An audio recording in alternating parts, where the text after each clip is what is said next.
आता तुम्ही म्हणत असाल की मी पळायलो काहून इकडून तिकडं आणि तिकडून इकडं.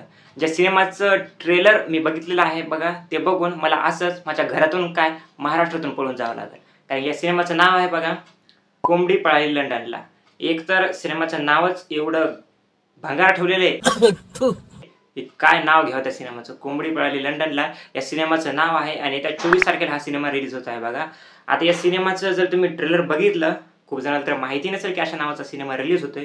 पण ट्रेलर जर तुम्ही बघितलं तर ते बघूनच तुम्ही म्हणताल की हा सिनेमा 1956चा आहे. खूप वर्षापूर्वीचा हा सिनेमा आहे बघा आणि याला आता रिलीज करतायत. त्यामुळं या सिनेमाला प्रेक्षक जे आहेत आपले आता नवीन झालेले सिनेमा बघायला तयार नाही, तर 1956चा सिनेमा कधी बघतील. तेव्हाची ती मेकिंग स्टाईल त्याच्यातून ओळखून येते. त्यानंतर तेव्हाचे त्या टाईपचं म्युझिक त्याच्यामधून ओळखून येतं. तेव्हाचे त्या टाईपची सिनेमॅटोग्राफी प्रत्येक गोष्ट जी आहे जुनी आणि रट्टीपिटी आहे.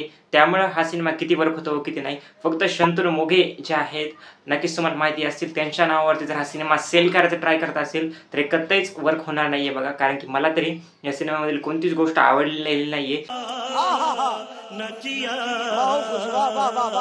विलन म्हणून एखादा हिंदी कलाकार घ्यायचा आणि मूवीचं ट्रेलर पिक्चर बनवायचा आणि रिलीज करायचा बघा, ही गोष्ट काय वर्क होणार नाही आहे. कशाला रिलीज केलं काय माहिती. यापेक्षा एखादा OTT सोबत जर डील केली असती, तुम्ही खर्चच करत होतात, OTT सोबत एखादी डील केली असती आणि रिलीज केलं असतं तरी बरं झालं असतं बघा. ते जे रायटर आहे त्यांनी तर मी म्हणतो या सिनेमाची जी रायटिंग केलेली आहे त्यांना लिहिणं सोडून द्यावा. असे जर सिनेमा लिहायचे असतील आणि कॅमेरामॅनने कॅमेरा वर्क सोडून द्यावा आणि पिक्चर बघणाऱ्याने पिक्चर बघणं सोडून द्यावं. या सिनेमाचे ट्रेलर बघून मला असं वाटलं. बात तो सही है. तुमचं मत नक्की मला कमेंट्समध्ये सांगा. थँक्यू.